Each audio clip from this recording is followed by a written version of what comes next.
Breaking news చూస్తున్నాం. తిరుమల తిరుపతి దేవస్థానం లడ్డూ కల్తీ వ్యవహారంలో కీలక పరిణామం చోటు చేసుకుంది. టీటీడీ ఈవో అనిల్ కుమార్ సింఘాల్ బదిలీ అయ్యారు. టీటీడీ ఈవోగా ముద్దాడ రవిచంద్రన్ నియమించింది ప్రభుత్వం. సింఘాల్ ప్రస్తుతం ముఖ్యమంత్రి ఆఫీసులో ముఖ్య కార్యదర్శిగా ఉన్నారు. ఇక జీఏడీలో రిపోర్టు చేయాలని సింఘాల్ కు ఆదేశాలు జారీ చేశారు. తక్షణమే బాధ్యతలకు అదనపు ఈవో వెంకయ్య చౌదరికి అప్పగించాలని ప్రభుత్వం ఉత్తర్వులు జారీ చేసింది.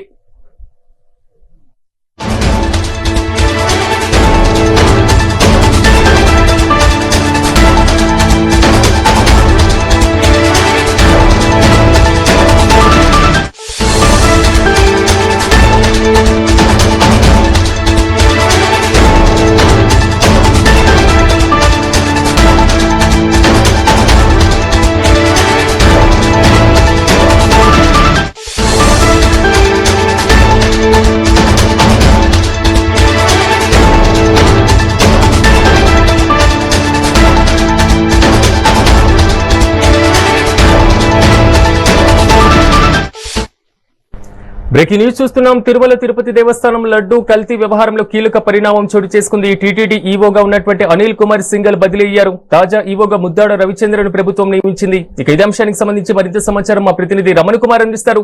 రమణ్ కుమార్, చెప్పండి, అనిల్ కుమార్ సింఘాల్ బదిలీకి సంబంధించినటువంటి డీటెయిల్స్ ఏంటి?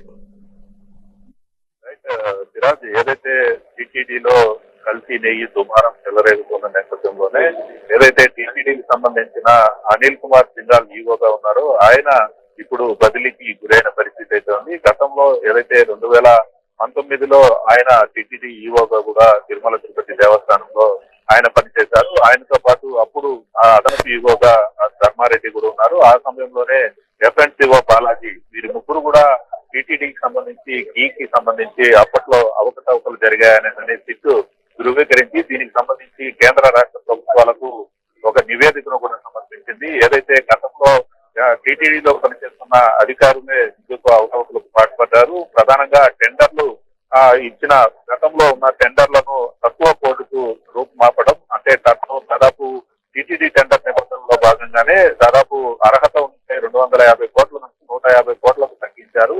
అలాగే దానికి సంబంధించి ఆ టెండర్లు రివైజ్ చేయడంలో ప్రధాన పాత్ర పోషించినప్పుడు, అప్పుడు వైసీపీ ప్రభుత్వం ఉన్నప్పుడు ఇటువంటి చర్యలు తీసుకున్నప్పుడు టీటీడీ ఈవోగా దాన్ని అడ్డుకోవాల్సింది పోయి ఆయన దాన్ని సమర్థించారనే ఆరోపణలు రావడం, ప్రస్తుతానికి ఆయన టీటీడీ ఈవోగా ఇప్పుడు మళ్ళా కూడా మూడవసారి ఆయన కొనసాగుతూ ఉండడంతో ఇప్పుడు విచారణకు ఆయన్ని పిలిస్తే ఆ టీటీడీకి చెడ్డ పేరు వస్తుందనే ఉద్దేశంతో ఆయన్ను పదవి నుంచి తప్పించి విచారణకు పిలవాలనే సిట్ ప్రభుత్వానికి కేంద్ర ప్రభుత్వానికి లేఖ రాసిన నేపథ్యంలోనే ఇప్పుడు అనిల్ కుమార్ సింఘాల్ ను ఈ పదవి నుంచి తప్పించి తాత్కాలికంగా ప్రస్తుతానికి తిరుమల తిరుపతి దేవస్థానం అదనపు ఈవోగా ఉన్న వెంకయ్య చౌదరిని తాత్కాలిక ఈవోగా నియమించారు. అటు తర్వాత అదనపు బాధ్యతల్లో భాగంగా ముద్దాడ రవిచంద్రను కూడా టీటీడీ ఈవోగా నియమించి కూడా ప్రభుత్వం కాసేపటి క్రితమే ఉత్తర్వులు జారీ చేసిన నేపథ్యంలో టీటీడీ అనిల్ కుమార్ సింఘాల్ అలాగే ఎఫ్ఎన్సీఓ బాలాజీ వీరు కూడా విచారణకు వెళ్లాల్సిన పరిస్థితి అయితే నెలకొందని చెప్పాలి. ముఖ్యంగా గతంలో పనిచేసిన టీటీడీ అదనపు ఈవో ధర్మారెడ్డి అలాగే ఈవో అనిల్ కుమార్ సింఘాల్ వీరిద్దరిని కూడా విచారిస్తే మరిన్ని విషయాలు బయటకు వస్తాయని కూడా తెలుస్తుంది. ఈ నేపథ్యంలోనే సిబిఐ అధికారులు ఇచ్చిన నివేదికను ప్రభుత్వం పరిగణలోకి తీసుకొని అటు తర్వాత ఇప్పుడు వీరిని విధుల నుంచి తప్పించినట్టుగా కూడా తెలుస్తుంది. గతంలో ఏదైతే హవాలా మనీలు ఏ విధంగా జరిగాయి, మనీ లాండరింగ్ ఏ విధంగా జరిగింది, ఇవన్నీ కూడా కూలంకషంగా అధికారులు దర్యాప్తు చేసి ప్రభుత్వానికి పూర్తి నివేదికను కూడా ఇచ్చిన నేపథ్యంలోనే ప్రస్తుతానికి ఉన్న టీటీడీ ఈవోగా ఉన్న అనిల్ కుమార్ సింఘాల్ ను పదవి నుంచి తప్పిస్తూ కూడా ప్రభుత్వం ఉత్తర్వులు జారీ చేసిందని చెప్పాలి.